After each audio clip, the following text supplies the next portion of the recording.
We were considered missing and presumed dead, along with many others. After just a few days, many people were buried, and even more still unheard of, believed to have vanished with the storm.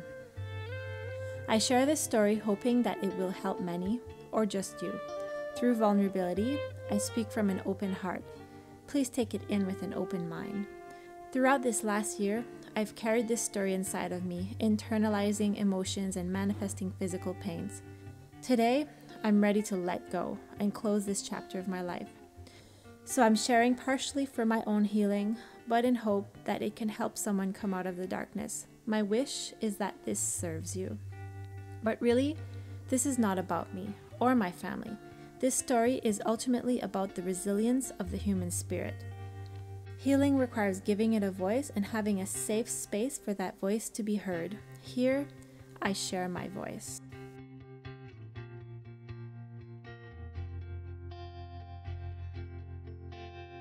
How did we go from paradise to the apocalypse overnight?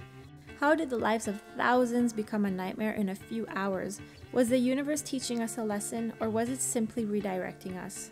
All of our struggles are preparing us for what's coming. Like a tree that needs natural elemental stresses to become strong and resilient, we also need to be pushed out of our comfort zone so we can grow.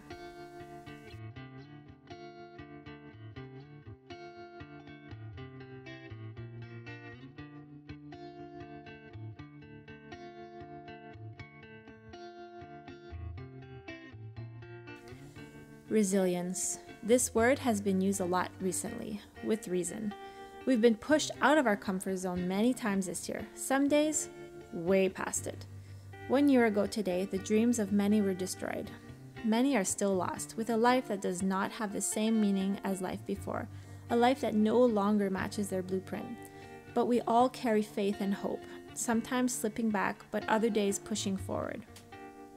Morning came. I woke in shock. I broke down crying. Everything we had just worked on, our vision of 10 years, our lifetime of dreaming, was gone overnight. But at the same time, I was overjoyed that my family and I were alive. We were one of the lucky families.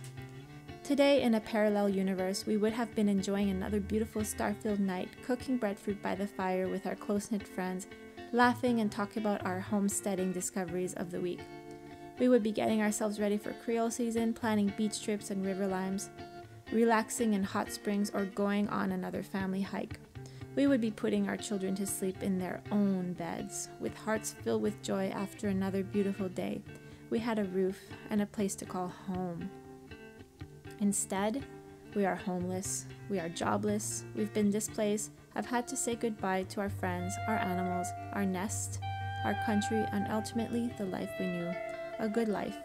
But really, we know it's all just perspective. I will come to that later. Let's start from the beginning.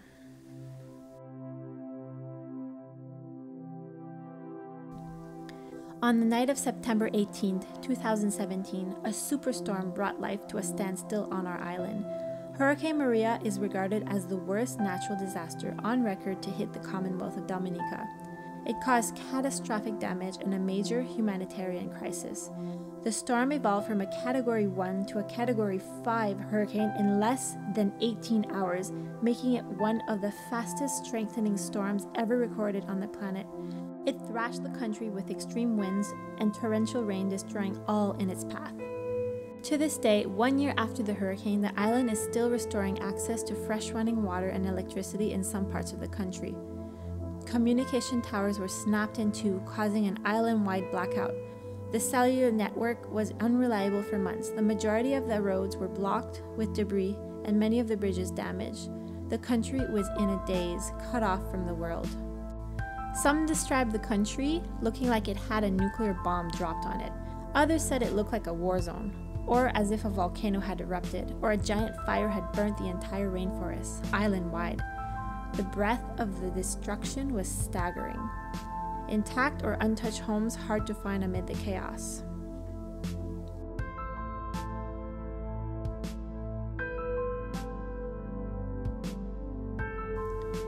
Now, for our personal experience. Yes, we were in our house with our 2 small children during the hurricane. My husband is a well-known calypsonian and singer-performer on the island. We had an online presence where we were known as the S Family, the creators of Beyond Vitality Nature Camp, a small family-run off-grid eco-lodge, homestead, and community. Our home, business, livelihood, and community was destroyed by the hurricane. My husband Stefan, daughter Skyla, who just turned 5, and 18-month-old son survived the storm in our Cobb home, sheltered under a wooden closet while our house flooded and our roof was forcefully ripped off. We were sitting in the dark, not knowing if we would come out alive.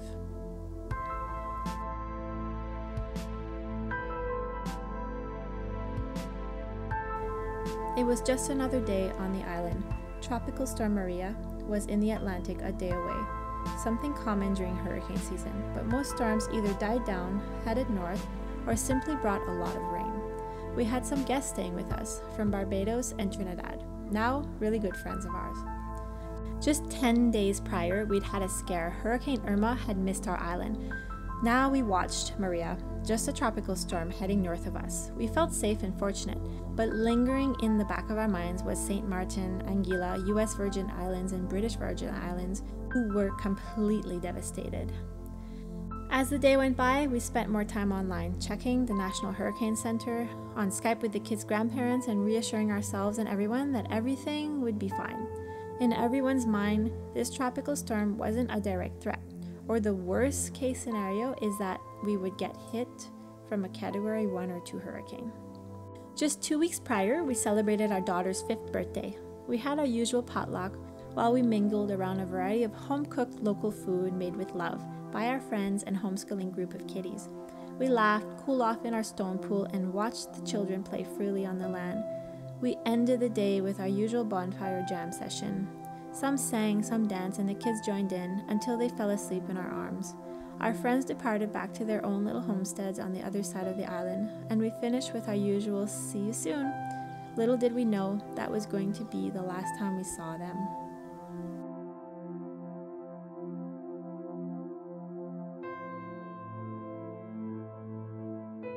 We woke to the news of Hurricane Maria.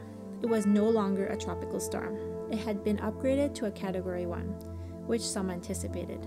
Okay, the worst. A Category 1 may hit us, or it may stay south. We could weather it out. We prepared our home. The next update was posted. Maria was now a Category 2. Okay, wait, what? A Category 2 in just a few hours? And now heading south of us? We stepped up our preparations. We knew we would definitely get some weather. It's fine. We trimmed a few more trees and brought in some heavier items from the yard.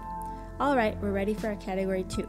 Maria was coming from the east in the Atlantic. We were on the east coast with a view of the ocean directly exposed. That made us nervous.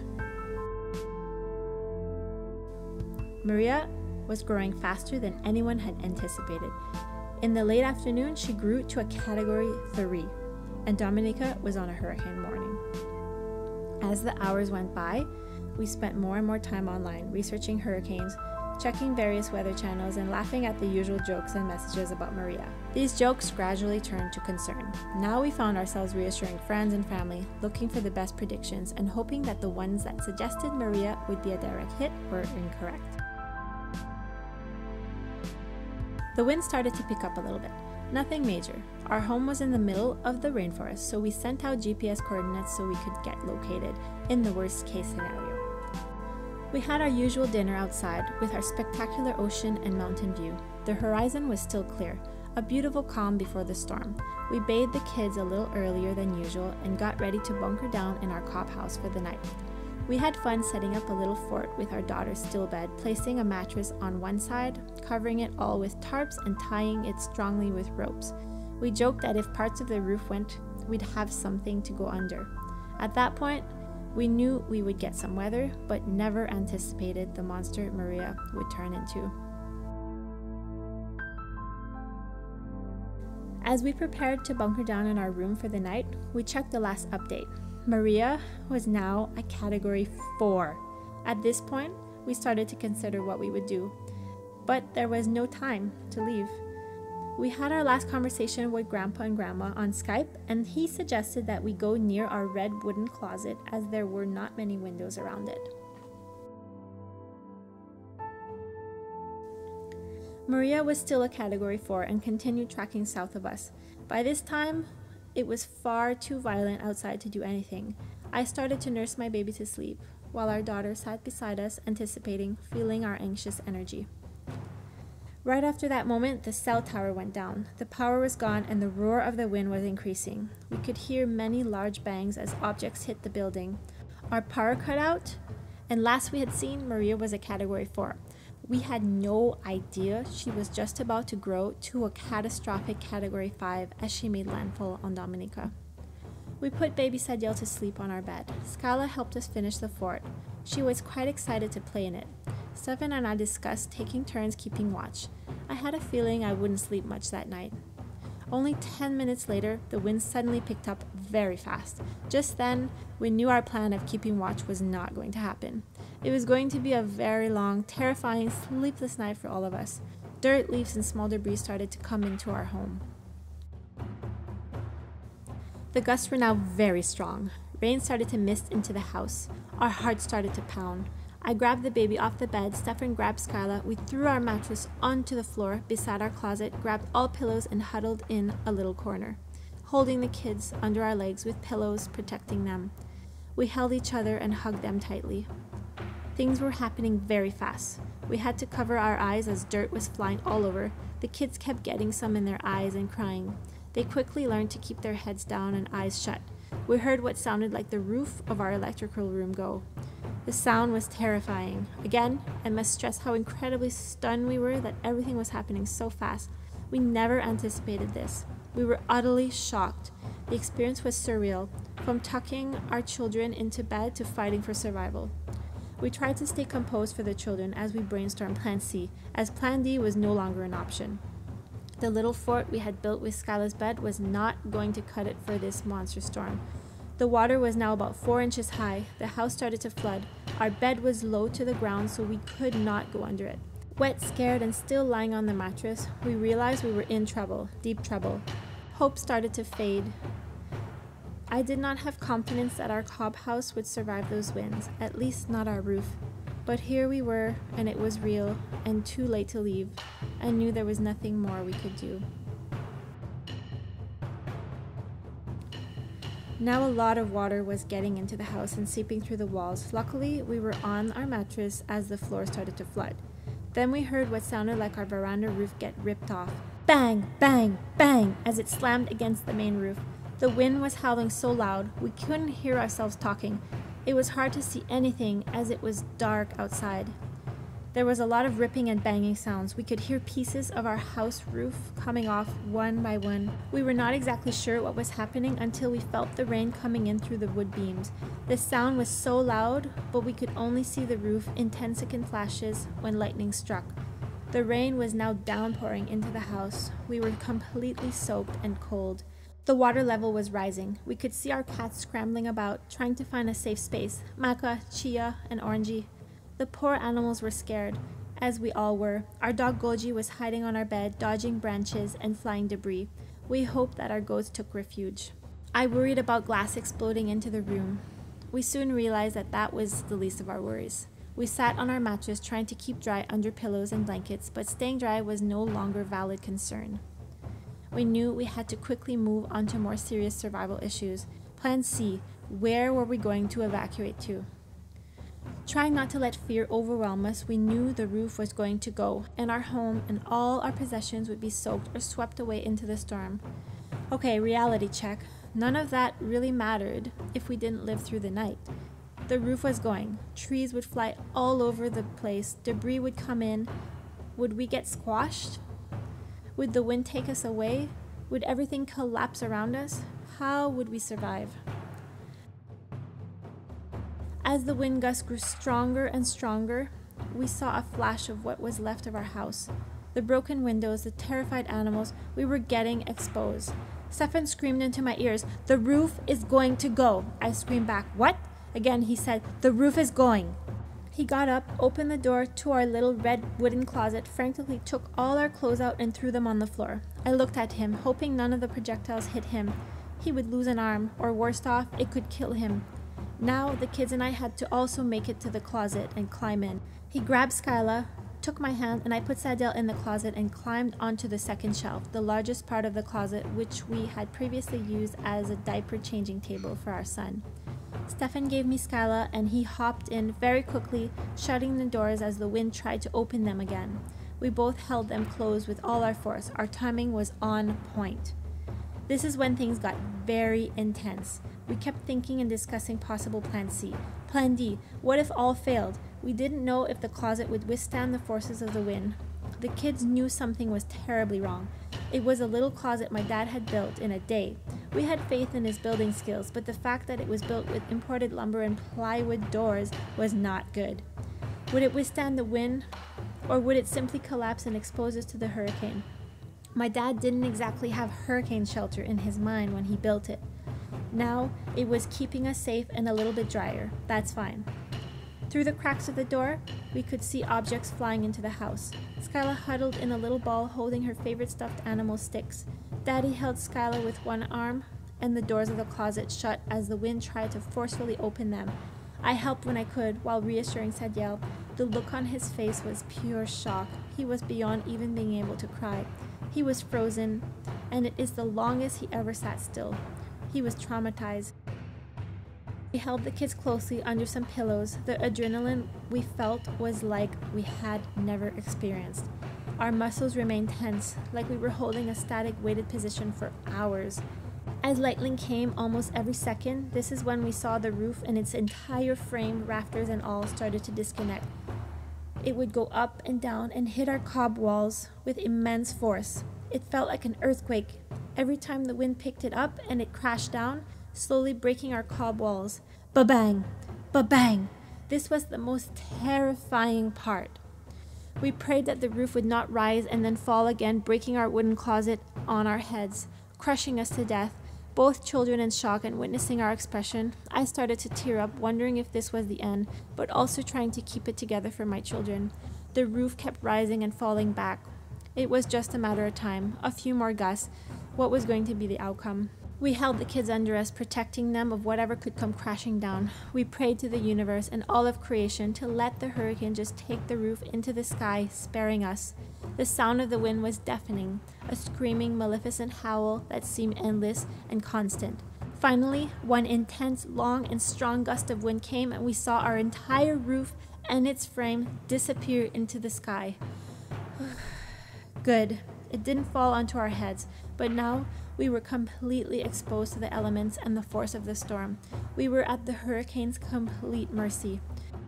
I visualized a protective bubble around us, protecting us from all harm. Now that the roof was gone, the lightning gave us a clearer view of the extent of the damage. It was bad, worse than we ever imagined.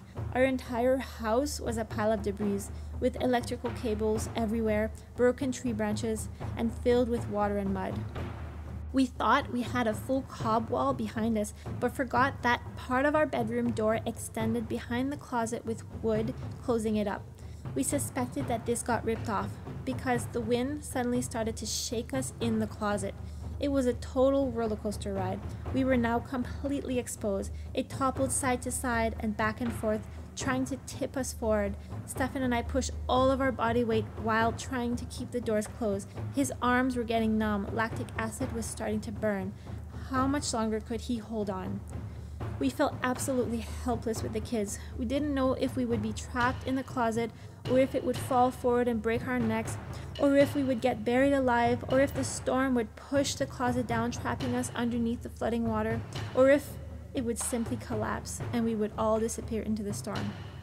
I had horrifying visions of the wind taking my children, so I held them very tightly. Then I had visions of the wind taking us, but leaving my children behind to fend for themselves. Our mind rambled to all different scenarios. I had to consciously stop the thoughts and continue to pray and visualize our protective bubble.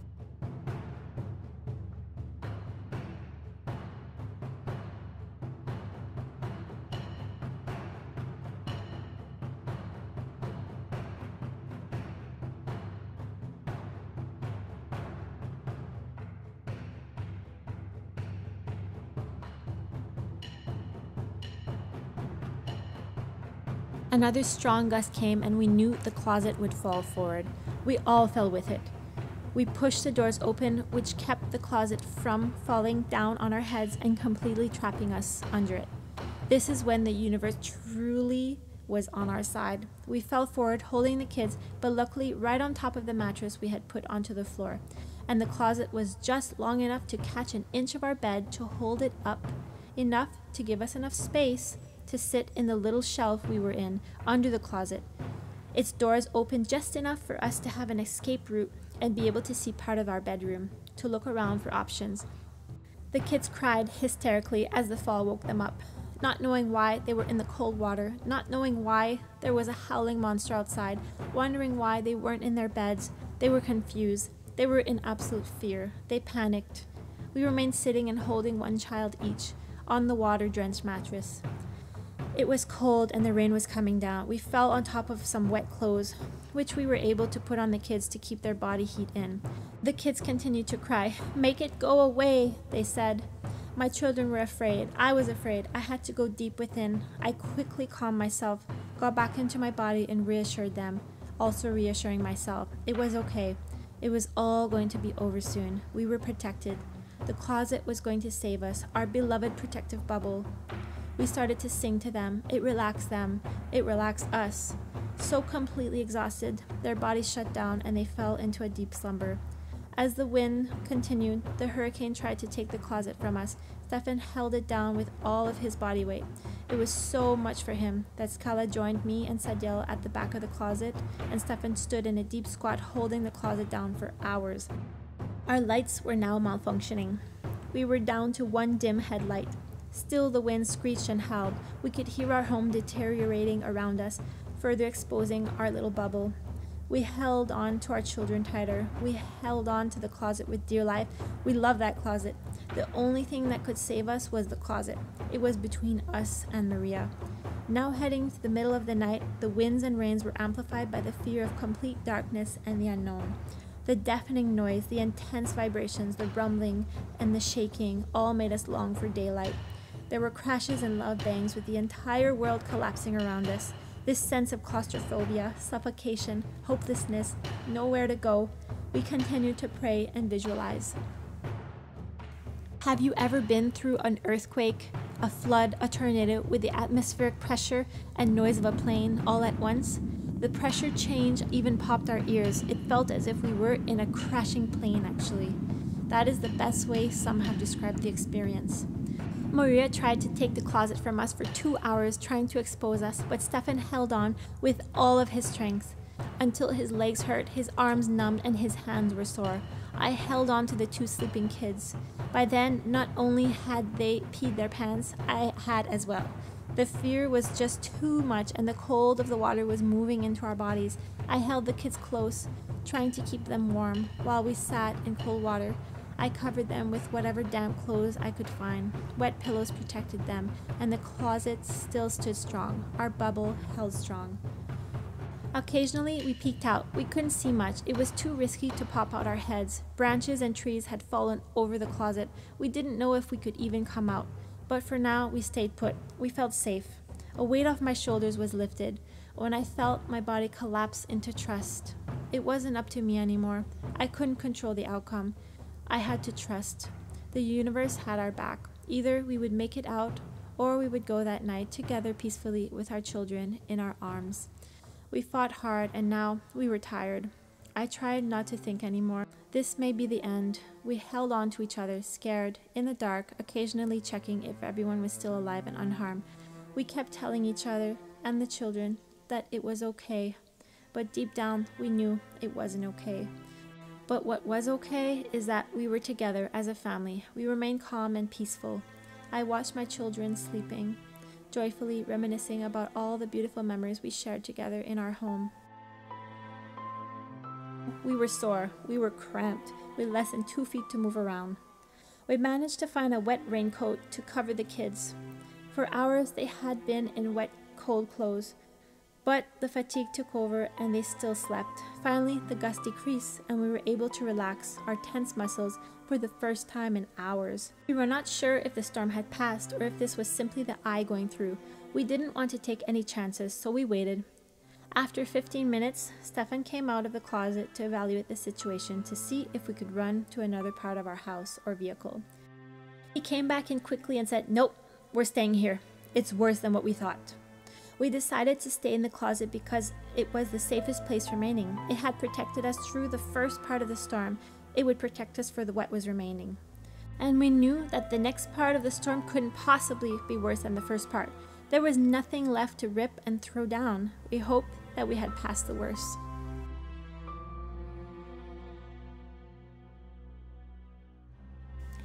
Stefan screamed out to see if anyone in the other building responded. He heard voices, but it was too far and too dark to go see.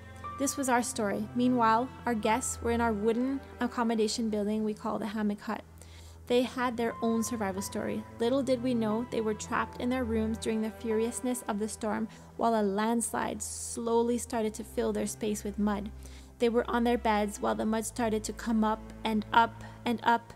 The entire mountain was collapsing due to all the trees being uprooted by the winds. We remembered researching and viewing many photos of the winds in hurricanes. We knew that for the second half, the winds would be coming from the other direction. This made us nervous. We had survived the first part, but now what more could be destroyed? We had so little remaining. Only 4 more hours to go. The second half was just as furious and intense as the first, but we had better expectations. We knew to expect the worst. Thus, it felt shorter and we were more prepared, but additional structures collapsed and more debris was thrown around. Stefan was absolutely exhausted to be holding down the closet. The kids were still sleeping, so I placed them aside and helped him. Then the wind started to get intense again. Our heart rate went up and our muscles tense. One large gust after another came, every 5 to 15 seconds. Gust after gust, we continued to pray that it would not be worse than the first part, which was unimaginable. The kids slept and we braced ourselves and protected them with pillows. We tried to keep them warm.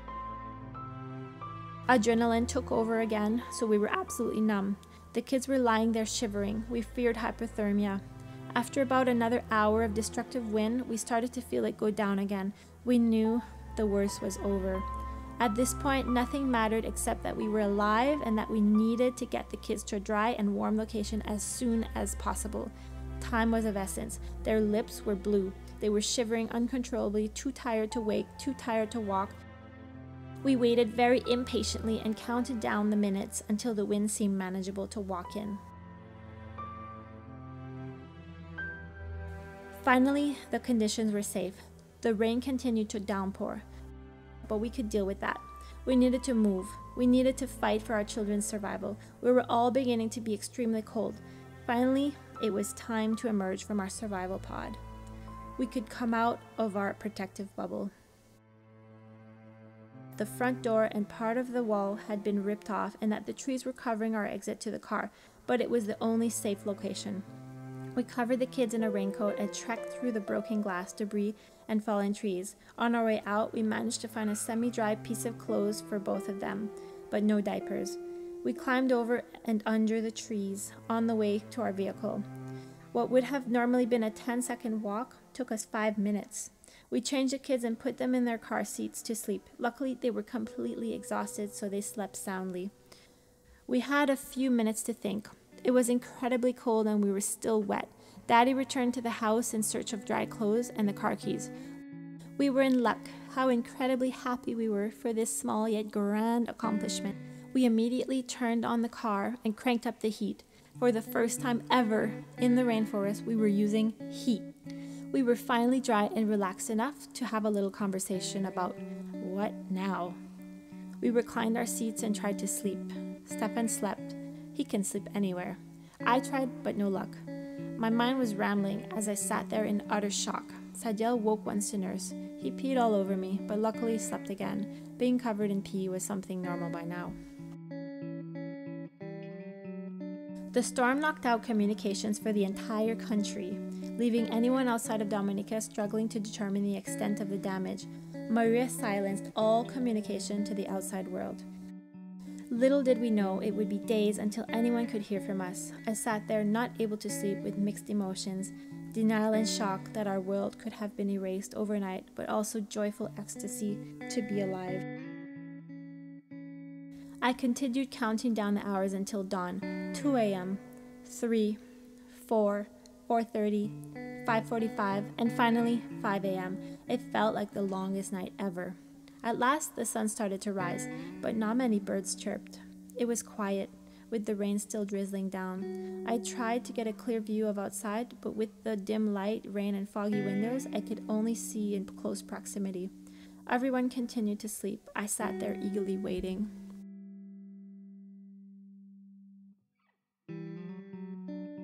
Minute by minute, nighttime turned to dawn. The sky went from black to gray. The windows were fogged up. Everyone was still sleeping, so I waited a little longer for better visibility. The rain poured down. Stefan woke up. We talked a little bit about what our plan would be. We had no plan. We rambled on about thousands of ways our life would probably change. The kids remained sleeping. Finally, the rain stopped for a little period. I took a deep breath and opened the car door to take my first step into mud and debris. I looked into the valley ahead of us and saw desolation. What was once the lush green valley we woke to every morning was now just a landscape of brown and black destruction, ripped of all its foliage. It looked as if there had been a massive forest fire or volcanic eruption.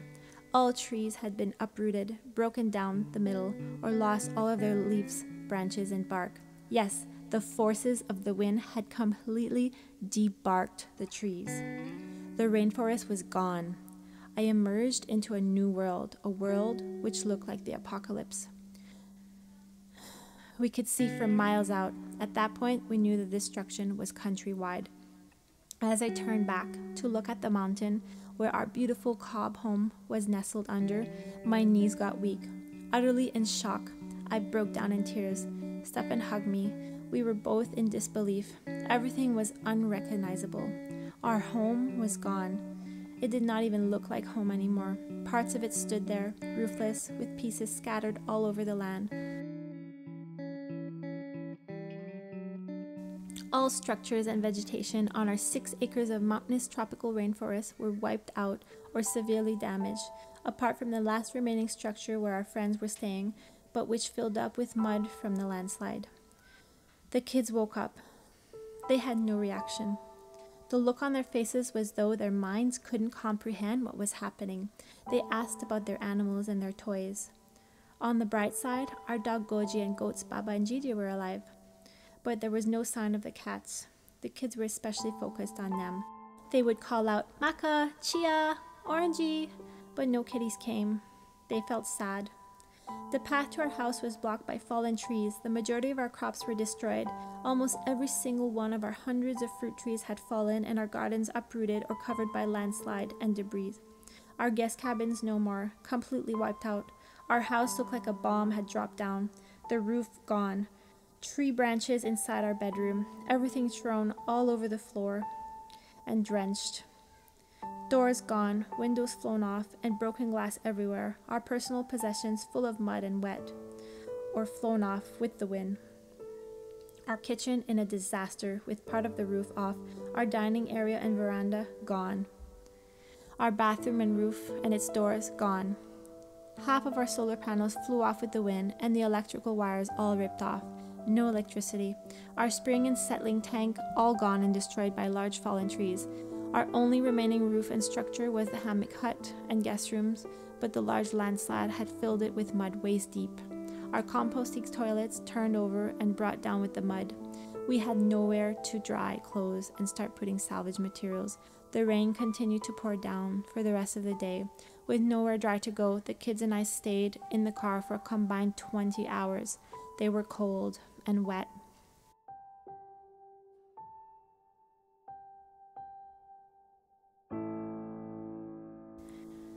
The men, still in shock, went to salvage the chainsaw. Luckily, it still worked. They cut their way out of our driveway only to see that the rest of our half-mile feeder road down to the main road was impassable with more than 50 fallen trees. Everyone's still in denial and not thinking clearly, trying to salvage any dry clothes from blue bins of old pieces we were going to donate. We also salvaged some cloth diapers from the mud and washed them, but it was going to be a while until they could dry. We waited for the sun. The rain continued, so the kids and I were obligated to stay in the car. The day was long, with 2 small children trying to entertain them in a car for hours on end. We salvaged a few toys, and they were happy with the simplicity of the situation. The guys took a trek down through all the trees to see if our nearest neighbors were alive. Their roof had also been ripped off. They helped them put a piece of galvanized up so they could get a bit of dry space. They were given some frozen meats to use up, as they would have all gone to waste without electricity. We found some dry blankets and towels, which we set up in our SUV to rough out the night. We cleaned the kitchen enough for some of our guests to hang hammocks, and the others stayed in their rental car. We all ate dinner early that evening, and we went back to our vehicles, which was the only clean and dry spot we had. Light wind moved a loose piece of galvanized that had detached from the shed roof. It brought post-traumatic stress of the storm all night long. Were we in a nightmare, or was this all real? The children were terrified the hurricane would return. We all were. The kids slept, and we slept, a little bit. It was very uncomfortable, but we were grateful to be dry and safe. The wind eased, but the rain kept going for 2 days.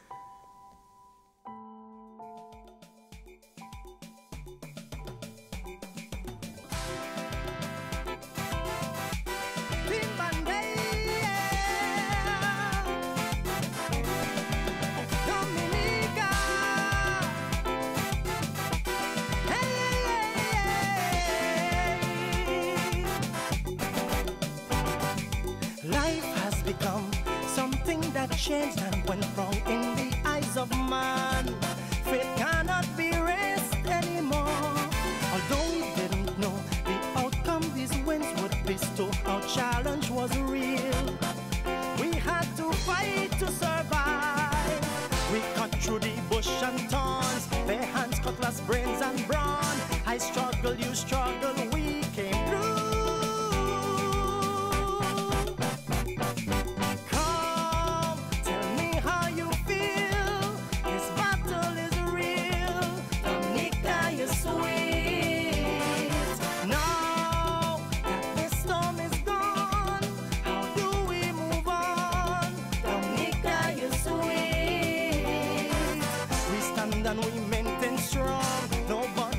Push me down. Remember, I'm still right here with you, Dominica. We are alive, Dominica. We will survive. Hey, deep and day.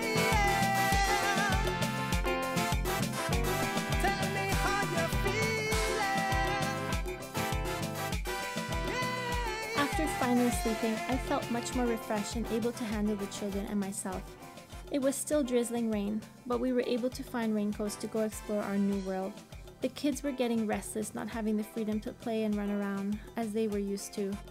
Their wild playground was now a pile of debris with sharp galvanized wood, rusty nails, electrical cables, and broken glass. They would soon learn to maneuver around these grounds, as we adults had no choice but to start thinking and working for our survival. For the first time, we brought them into their destroyed home. They saw all of their scattered clothes, their books, their favorite stuffed animals, close to nothing remaining or worth salvaging. It didn't look like home anymore. All of our years' worth of memorable treasures, a library I had built over 20 years, family heirlooms, photo albums, the kids' memory boxes, school diplomas, important documents, electronics, and more, all gone in the span of a few hours. Our roof had gone, and our cob walls were now deteriorating in the rain. It was unlivable. Our main priority was to keep ourselves healthy and emotionally available for the children, so we could be the strongest and most capable parents. As much as we wanted to start salvaging our prized possessions, we had to conserve our energy. Even once we gathered enough energy, We first had to clean up, make space, and build temporary roofs to store things. An ordeal that would probably take days without proper materials and our tools scattered all over the land, not knowing if they even worked anymore. What had not been taken by the storm was now getting drenched in the rain. Everything was wet and soggy. We did the best we could in the situation, trying not to overwhelm our minds with this enormous task. Where would we ever start? We just had to stop thinking. Survival was our only mission. We had an odd but good breakfast of guava oatmeal and ground meat. All fruit trees had fallen, so there was an abundance of ripe fruit, until they would all start to ferment and rot in a few days in the scorching heat without refrigeration. We placed them in buckets of water in the shade. Our cats showed up that day, all 3 of them, one by one at different times. It was beautiful to see the smiles on the children's faces. We were all happy to see our kitties. The rain continued, so we took any little dry span within the day to get as much done as we could. It was impossible to dry the baby diapers. We turned on the car with the heat to dry them enough to dampness. We also spent much of our time collecting rainwater and boiling water for drinking. The sun came out. We frantically put out all our clothes. Then we decided to take a walk to Casa Bruce to see if there was any communication in the village. We looked for the keys for our HUV. Success! Oh, but wait, the roads are impassable. Scratch that. We drove the kids with the ATV halfway down our feeder road up to where the guys had cleared with the chainsaw, but the rest of the way we had to walk. This 6-mile round-way mountainous walk felt longer than ever. It resembled a true apocalypse scene. All roofs were gone, some houses flattened, many community structures deteriorated to piles of rubble and debris, thousands of trees uprooted and roads lifted, water pipes also uprooted, and communication towers snapped. We must have crossed at least 200 fallen trees that blocked the main road to the village. The green was gone. Well accustomed to the abundance of nature, we foraged some guavas, grapefruits, and avocados from fallen trees. Arriving to the village was surreal. We walked through the village, asking about some of our friends' whereabouts. Some were okay, some still had not been seen. Community members, all in shock, some more than others. Some completely losing their minds, and others had the best brought out of them. Different people dealt with the trauma in various ways. Everyone shared their survival stories, some absolutely miraculous, some incredibly painful. People who had lost limbs, others who had lost lives. Unique stories all in their own, truly demonstrating the resilience of the human being.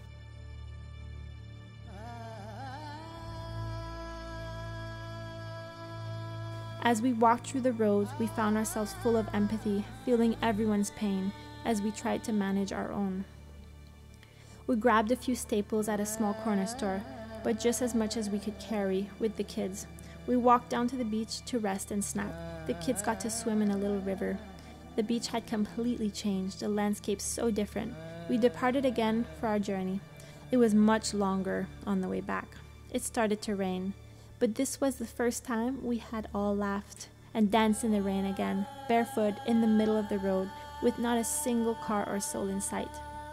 For the rest of the day, we worked at making dinner from early afternoon, as everything took much longer with having to gather and boil rainwater and no light after sunset. Luckily, our apocalyptic meals were pretty gourmet, considering we were stranded with one of our friends who was also a chef. Between all of our cooking, foraging, and permaculture knowledge, we were surviving just fine. In fact, we may have been eating better than some people on a normal day. We ate early, bathed the kids and ourselves with some rainwater in a blue container that had filled overnight. We carefully used any water left on the property, as we did not know if rainfall would stop. And access to our spring and stream was still blocked. We hadn't gathered enough energy to tackle that mission yet. We had to get the kids to bed quite early, as we had nowhere but the car to go once the rain came and the sun went down. Every day forward, it was a mission to have everyone fed, bathed, and ready for bed before 6 p.m., just shortly after the sun went down. We slept soon after the kids fell asleep. Our circadian rhythm was set back to its natural balance. We had no lights except the headlights we had on our heads and some candles, but we were trying to ration even lights, as we didn't know how long our batteries would last. Being without technology, lights, and distraction, was kind of bittersweet. The loss of our home and shelter led us to spend more quality time together as a family, almost like on a camping trip, but with a different level of survival intensity and emotional trauma and post-traumatic stress lingering. The remainder of the week, our holistic health, rewilding, and off-grid skills were put to the test, as we had to continue sheltering in our vehicle, collecting rainwater, forage for food, and treat some of our minor injuries with plants from the landscape. Our quality of sleep increased a little bit every night. We managed to dry out our yoga mats and put them under us to sleep in the car. We also set up a car as a play car, aka playpen for the kids, which we put them in when we had to work and do anything that was unsafe for them to be around. We awoke early that morning, around 4 a.m. The kids slept a little bit longer and rose shortly after. They were doing pretty well considering all they had lost, and after seeing their demolished home and all of their things in the muddy water, the children were much better with the law of impermanence, not attaching themselves to anything they had lost, but a few of their favorite stuffed animals, which we prioritized drying. I'll speak a little more about this law later on. In fact, the kids were very grateful and captivated by the whole situation. As sad and happy it made me all at once, during the intense moments, Scala became more responsible to take care of her baby brother.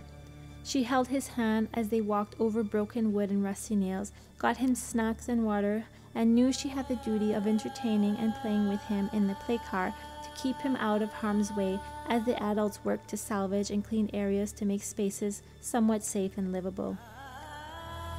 The sun was out that morning. We frantically washed more baby diapers and hung them on tree branches. Our chef friend made an amazing banana bread also. To this day, I can still taste it. It's like all of our senses became heightened in the survival mode. The simplest and smallest things gave us so much joy. We were truly living in the moment. I sometimes have to bring myself back to those moments and remember what life is really about. We were so grateful to have been stranded with such a compassionate and helpful group of friends. We could sense true community spirit. The resilience and caring nature of human beings is remarkable. As disorganized and traumatized we all were, we managed to make it work. From my perspective, everyone had a specific role and we worked well as a team. Shortly after breakfast, we had to say our goodbyes. Our friends worked up enough energy to pack up and hike to the capital. They packed their bags very lightly. We said our farewells and they took off for their journey to the capital by foot, through broken down road, landslides, and fallen trees. It took them 11 hours to arrive, and then they had to sleep on the street when they arrived to Roseau. Our family chose not to go, as we didn't think it was wise for us to leave with 2 small children just yet. With such a long trek, in the blazing sun, no proper shoes, so much unknown. The capital could have been in a worse state. Then what? The stream wasn't accessible from one side due to a big tree blocking it, and the other was an immense landslide and fallen trees as well. But we were soon going to be out of rainwater because the sun was shining brighter now. With the sun, we were able to salvage a single mattress and dry it enough to put it in the back of our vehicle. Hooray! Our quality of sleep was going to increase a lot. We were excited for this new luxury. We did our bath and dinner routine before the sun went down and got into the car. Our comfort level was good, but the night was very hot and humid. Apparently there was another tropical depression arriving, which we didn't know of at the time. The air was very heavy. Luckily, there was no mosquitoes. We slept okay. Having the mattress in the car was a major improvement. With all the sun, we had no more rainwater collecting though. We had to make the trip down to the stream with the kids, which was on a steep cliff that eroded. It took a while, but we managed. The kids enjoyed swimming in the newly created river pools left by the storm. Our stream had completely changed, more than any other storm had done. It was a long trek back, carrying kids and water, but we made it. For the first time since the storm, we were now drinking stream water instead of boiled rainwater. We came up and made lunch. We enjoyed it in the sun at our dining table where we used to have dinner every night. The view was still spectacular, but different, apocalyptic-like. We joked that a zombie would probably come around the corner soon. Every few hours, we saw helicopters go by, heading towards the village. The kids got excited every time they flew in the valley. Dominica's once gorgeous mountain and rainforest landscape, which also helped drive ecotourism to the island, was a bit of a curse in the efforts to deliver emergency aid to villages, which were totally cut off due to landslides, collapsed roads, and bridges. Aid was only available by air. Prior, the lush rainforest kept the air cool and humid. Now, the atmosphere felt very dry, hot, and sunny due to the lack of foliage. The poor birds. The few that we did see would flock like vultures at any food we dropped, or ravage our plates if we left them for a second. Food sources were low. The flowers that the hummingbirds enjoyed by our veranda were not there anymore, and neither were the grapefruits that the parrots liked. We witnessed parrots trying to strip the little bit of bark that was remaining on the trees. It was saddening. We would see dead birds here and there. It was very sunny, so we spent the day drying more blankets and sheets, salvaging what we could to make life easier. Food was starting to get low. We figured we could survive 3 more days on staples, and then we would be down to foraging coconuts and hunting crabs. It was doable. We didn't mind the simple diet, as long as it kept us strong and healthy. After a disaster period, we realized how much of a need there was for people to rediscover and apply the use of herbal medicine, and being able to forage and identify plants that had survived, almost all native plants, because they were more resilient. The focus needed not to be on canned, low-vibration, low-nutrition relief items, but on the medicinal and nutritious array of wild plants that survived such an environmental disaster, and that showed us what true self-sufficiency was, and ultimately true independence and security in situations like this. We finished the day with our usual evening routine: dinner, bath in a bucket, nurse, sing the kids to sleep. Sleep was getting easier as we got accustomed to our new home, the car.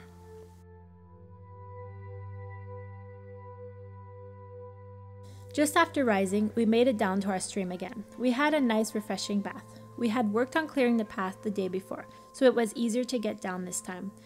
We proceeded with our usual routine: exhaustive tasks to cook, carrying up drinking water, washing the baby's diapers, drying the baby's diapers, lunch, repeat, dinner, bed before sunset. It was all a lot. Perhaps we were pushing ourselves a little too much. Our mind was starting to process the situation. We were moving from denial to frustration. Overwhelm.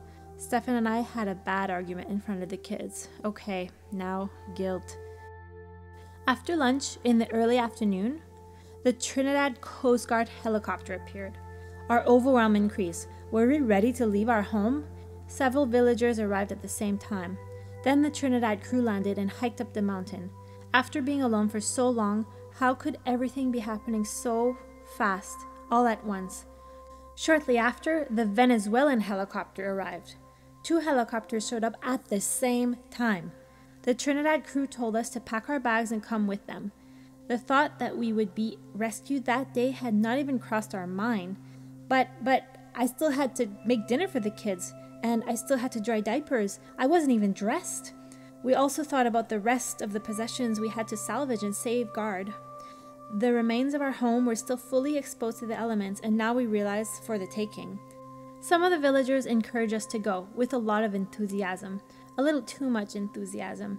They said they would protect everything, but they looked very eager as they asked where our chainsaw was, and the keys for our ATV, and our vehicle, etc., etc. It was clear now. We were going to get looted if we left. The little that remained was going to disappear. I wanted to stay put. We were fine. We were alive, and this was our home. But then I looked back. Where was our home? The crew explained to me that the situation on the island was going to be unlivable, especially with young children. There was already a food and water shortage, and the island was in a state of emergency, which was expected to last for months. At this point, Stefan said, "Go. You go with the kids. You need to keep them safe and bring them back to stability." He wanted to stay to protect our home from looters. He also wanted to stay back to care for our animals. According to a post made by the Ministry of National Security, we had been living in a car in the middle of nowhere since Hurricane Maria. Yes, we had indeed been living in our car, but this middle of nowhere to us was our home, our beloved homestead, surrounded by rainforests. Perhaps now, yes, it did look like the middle of nowhere, the middle of a war zone actually. So we trekked down the mountain half a mile to the main road, through the fallen trees and desolated rainforest, where the Venezuelan helicopter awaited us on a mound. As I carried my baby in the backpack and my daughter was in the hands of a complete stranger, I missed my husband already. Tears dripped down my face as I moved into greater unknown. I had no idea when I would see him again, no idea when the children would see their father, and in fact, didn't know where we would end up. Completely exhausted and slightly dehydrated, we climbed into the helicopter, leaving behind everything. Years of memories, our network of friends, our animals, our home where our son had been born, the nest for my children, their father, and my husband. As it lifted us up into the air, I saw a glimpse of our home, and within 2 seconds, it was gone. We flew off into the unknown, not knowing where we would end up, not knowing when and if we would ever be able to return, not knowing when we would see Stefan again. The uncertainty was incredibly overwhelming. We saw the destruction. It was staggering. I was indeed in denial, and at that moment, I wish we could turn around to get my husband, to tell him he was in a disaster zone, to tell him it was unsafe, that he could starve, that he could get sick, that people could come up and steal from him. He barely had enough to survive, but it was too late. I was now alone, single mother with 2 kids. Yes, Kemba, Trinidad, land safe. I am here, I'm alive. Yeah, we find him. Thank you, darling, thank you. We find him on top of the hill, he was good to go, no injuries. But the kids and his wife going with the Venezuelans. So he's good to go. I'm staying here. I'll keep everything safe from him and I'll be okay. I'll be okay. Please. Shimon, I love you.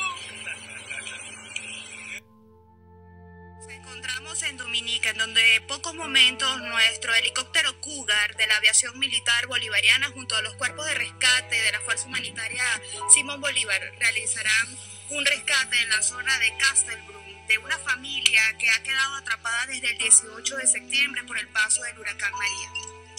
Una localización de unos venezolanos que se encontraban atrapados en Castor, un pueblo pequeño al norte-este de la isla. Están hemodinámicamente estables. De todas maneras, en la aeronave tenemos los 2 médicos que le van a hacer la evaluación primaria. Yes, we're very, very grateful for the people of Venezuela. Thank you so much. We're so happy to be alive. Very, very grateful for life. Thank you. One more thank you for...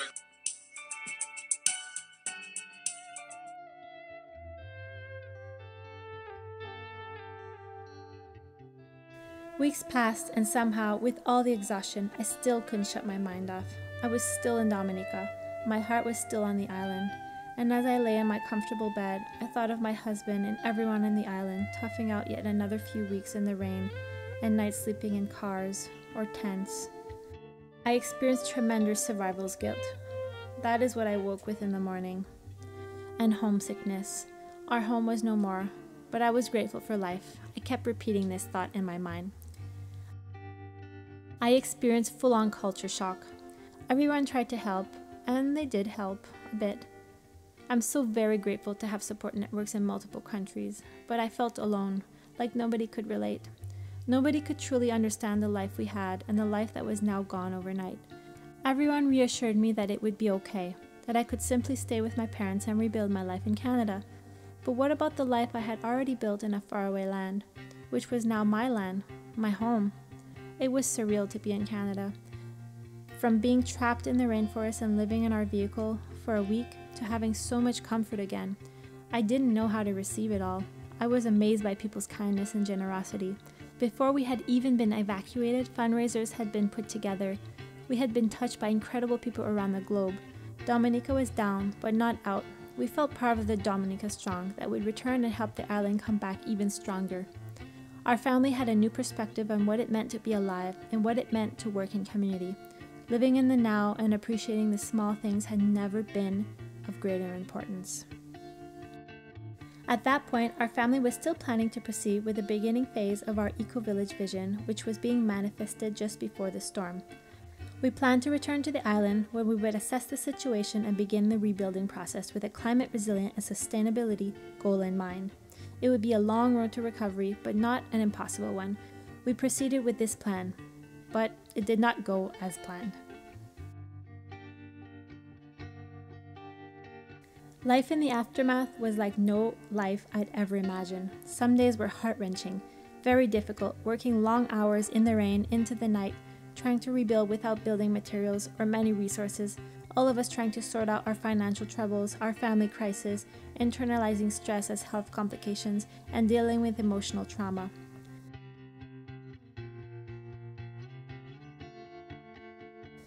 But the word we heard was resilience. Yes, everyone living in Dominica did have a lot of resilience and continues to build it today, as some are still scattered across the world or struggling to make it happen on the island, anticipating what the next hurricane season will bring. But as life is, they will bounce back. We will bounce back. It will take a long time. I had never met such a strong, most resilient group of people as I knew in Dominica. Dominicans themselves, and those who had also adopted the island as their new home. It takes a special kind of human to live so close to nature, untouched in all its mighty, wild curves and rugged edges. The simple life is not for all, but those who chose it value it. In an interview after the storm, Dr. Lennox Honeychurch, a resident historian of the island, shared what had always been the Caribbean experience going back hundreds of years to the original indigenous communities. He talked about massive hurricanes of the past, showing that the emotions of hopelessness and discouragement were always the same, quoting ancestors. "We will never recover. There's nothing left. Too difficult to rebuild." Regardless how the survivors felt directly after the disasters, the inhabitants of Dominica showed resilience and always proceeded with rebuilding. And without a doubt, as exhausting as the task seemed, this was going to be the case again. Dominica was facing a big challenge, but also given a unique opportunity to rebuild as the first climate resilient country in the world. Many were using the term rebuild, but why were we so rushed to revisit the past? What we needed was a rebirth, a shift in paradigm, a paradigm for the next generation, as our friend Aaron Hawken would say. What are we leaving behind for the children of the future? There is no space for old ways of thinking anymore. In this time of immense change and transition, not only in Dominica, but the entire planet, with all its suffering, we've been given the opportunity to break down the old paradigm and rebirth into this new world. The Earth was just doing what she does when Hurricane Maria made landfall. The Earth doesn't need healing, humanity does.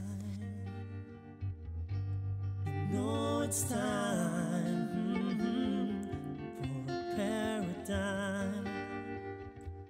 Paradigm for the next generation. Something old, something new, and the path beyond.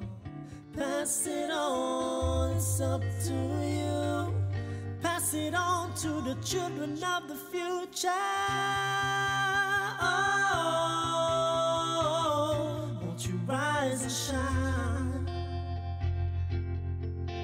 Oh, rise and shine for the next generation. You are the children of the future. You are the children of the future.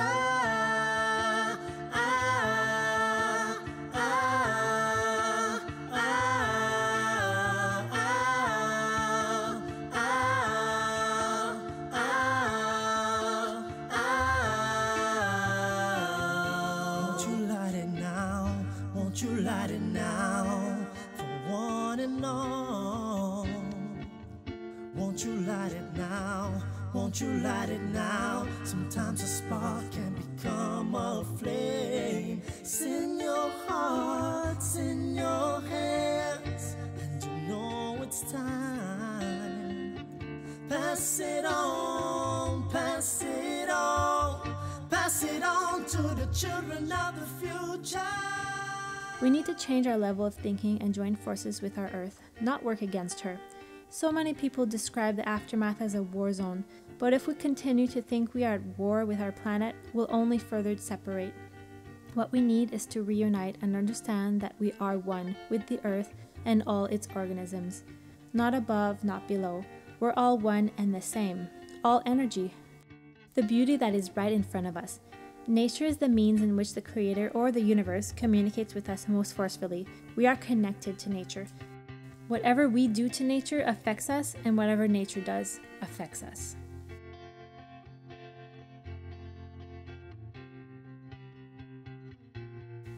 Think about working on an important document for an entire day or even a week, and then your computer crashes.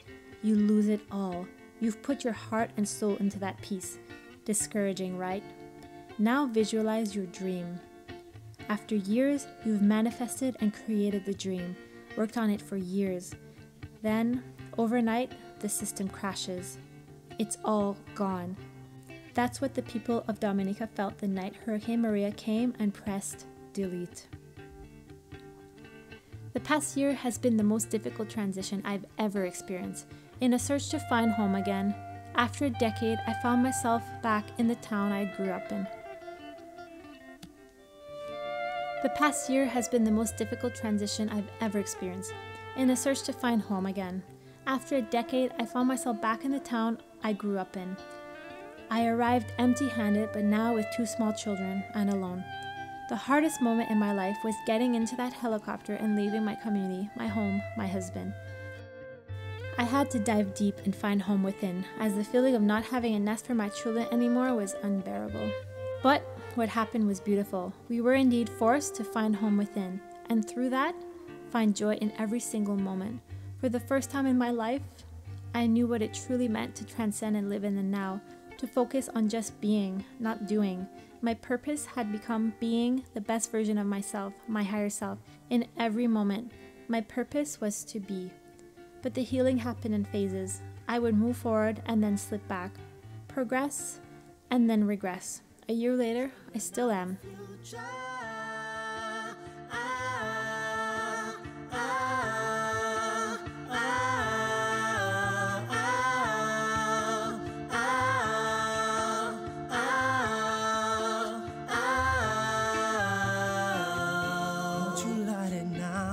Won't you light it now for one and all? Won't you light it now? Won't you light it now? Sometimes a spark can become a flame. It's in your heart, it's in your hands, and you know it's time. Pass it on, pass it on, pass it on to the children of the future.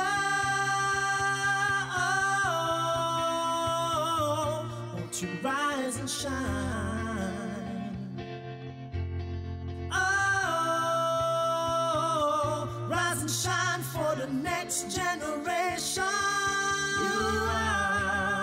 You are the children of the future.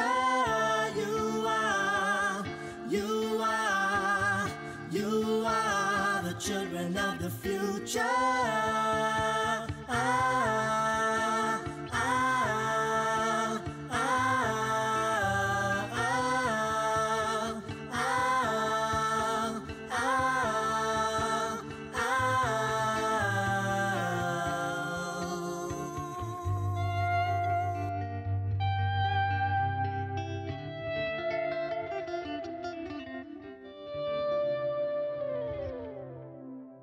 Watching the documentary The Shift by Wayne Dyer, he shared an important message.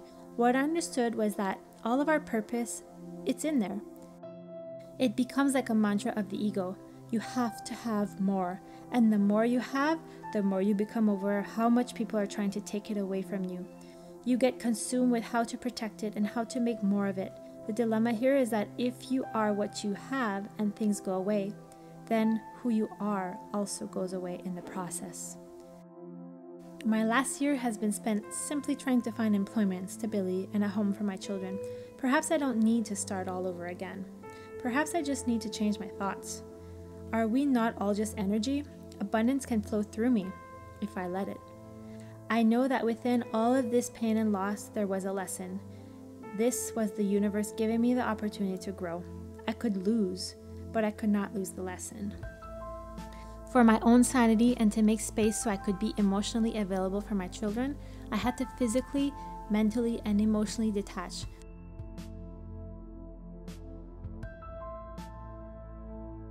I had to implement every self-care tool I had learned in my years as a holistic practitioner. I implemented high-vibe nutrition, I practiced movement, but most of all, I had to go within. I practiced meditation. Just when I needed it, I came across this amazing article about making peace with the law of impermanence by my friend Letitia Joy Tapping, founder of Teachings from Within. She also was affected by Hurricane Maria. She wrote, 2017, the year Hurricane Maria touched my life, and the one of so many. The year I learned that everything you've spent years building can disappear in the blink of an eye. Home, land, possessions, relationships, positions. We never really own any of these. To be grateful for what we have today is good, but only if it doesn't come with even more fear of losing it tomorrow. And only if it comes with the realization that the present moment is all you have, all you ever had, and all you ever will. This is true liberation from the pointless fight against the law of impermanence that governs all things and all beings. Imagine what this world could be if all of us humans, as a species, stopped denying this essential law and lived our lives, embracing it instead of fearing it. This does not mean one should stop planning for the future, desiring things or seeking progress. But it means that our feeling of wholeness or of our life being meaningful should not rely on the realization of those things or on any accomplishment. For if we keep procrastinating our sense of fulfillment to a hypothetic future salvation while reducing the present moment to a means to an end, denying it as being the only access door through which genuine contentment could ever possibly be felt, then our accomplishments may bring us temporary relief and excitement, but it will be short-lived, quickly overshadowed by a haunting feeling of anxiety inherent to any position. The future of loss, of annihilation, which is essentially the fear of death. True joy is to be found inside of us, at our core, nestled in the only part of us which was always there and always will be, the essential energy within which makes and connects all that is. Here lies pure joy, always there, available and indestructible. If you've never touched it, you may not acknowledge its existence. It is hiding behind the thick cloud cover of our thoughts, feelings, and emotions, hiding behind the wide spectrum of distractions and addictions we've filled our lives with in a desperate attempt to cope with the pain created by our disconnection from life's primary purpose, which simply is to be. By practicing minimalism under its many forms, it becomes possible to unload all that doesn't serve us, that is, practically everything we've junked up our minds and our homes with, and see through again. Only then can we reconnect with the authentic joy of being, which can be experienced through our body as a subtle feeling of aliveness, as spiritual teacher Eckhart Tolle describes it. A joy which is not conditioned to external circumstances and which doesn't require me or my life situation to change in order to be attained, for it is readily accessible at any given time, lying behind the curtain. In 2017, I lost a dream, but I gained a life. When you are stripped down to nothing but your raw core, you are forced to look at who you really are without all of those things. I had to redesign my life to fit this new paradigm. Just like the island in the aftermath, I was going through my own rebirth process. Our entire family was. We had to do a ton of deep inner work and emotional healing, and will continue to strive for self-mastery. Our ego was challenged, our belief systems were shattered. We had to rewire our brains, dive deeper into spirituality, detox and purge our body and mind, and experience the despair of yet another awakening. We were creating change, living in the now. I made a choice. Happiness was a choice. I chose happiness. So I asked once again, who am I?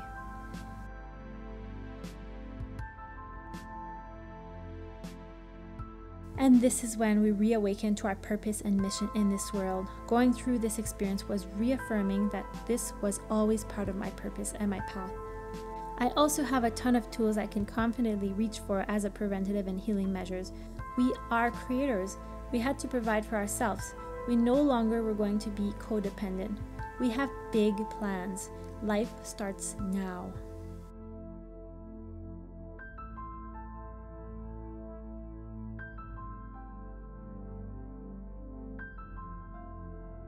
Before and after the storm, we had lived in community, sharing life together with others and helping each other day to day. It was something very special to be sharing tasks and company while also feeling valued and appreciated. The power of community support is real.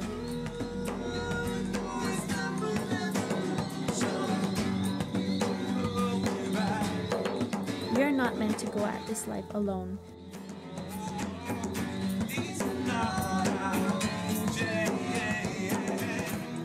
With community, we have the strength of living this life beyond just surviving.